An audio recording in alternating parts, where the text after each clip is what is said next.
Coffin সরাসরি কবরে নামিয়ে মাটি চাপা দাও। We have to do it fast. বললেই তো দাফন হয় না। আপনি? আমার নাম মৌলানা আব্দুল হালিম। শেখ মুজিবুর রহমানের জীবনী নিয়ে নির্মিত সিনেমা মুজিব একটি জাতির রূপকারে কাজ করতে না পেরে কেঁদেছিলেন অভিনেত্রী আজমেরি হক বাঁধন।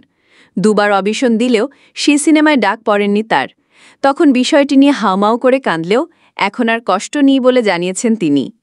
সম্প্রতি একটি বেসরকারি চ্যানেলে দেওয়া সাক্ষাৎকারে সে সময়কার স্মৃতি মনে করে বাঁধন বলেন, আমি তো অডিশন দিয়েছি, দুবার দিয়েছি, রিজেক্ট হয়ে অনেক কান্না করেছি। শ্যাম বেনেগালের সঙ্গে কাজ করার ইচ্ছে তো ছিল, ওনার মতো ডিরেক্টরের সঙ্গে কাজ করা। আমাকে যখন রিজেক্ট করছে হাউমাউ করে কেঁদেছিলাম। যখন ট্রেলার বের হলো তখন আমার একটা কাজিন আছে, খুব ক্লোজ, ওর নাম সামিয়া। ও আমাকে বলছিল, বাঁধন আপু, আল্লাহ তোমার সঙ্গে সব কিছু ভালো করে, তুমি তো তা জানো। আমি তখন বলেছিলাম, আমি জানি। তখন আমার বোনটা বলেছিল, আল্লাহ বাঁচিয়ে দিয়েছে তোমাকে এই রকম একটা সিনেমায় অভিনয় করো নাই।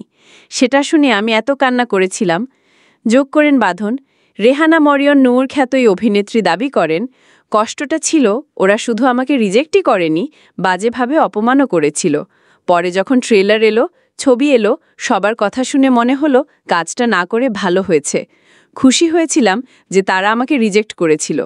মুক্তির পর থেকে মুজিব একটি জাতির রূপকার সিনেমা নিয়ে নানান আলোচনা সমালোচনা হয়েছে। বিশাল বাজেটের সিনেমা হলেও তা শৈল্পিক দিক দিয়ে কতটা উতরে যেতে পেরেছে তা প্রশ্নবিদ্ধ। প্রসঙ্গত, মুজিব একটি জাতির রূপকার সিনেমায় শেখ মুজিবের চরিত্রে অভিনয় করেন আরিফিন শুভ। তার স্ত্রী বেগম ফজিলাতুন্নেসা মুজিবের চরিত্রে অভিনয় করেন অভিনেত্রী নুসরাত ইমরোজ তিশা।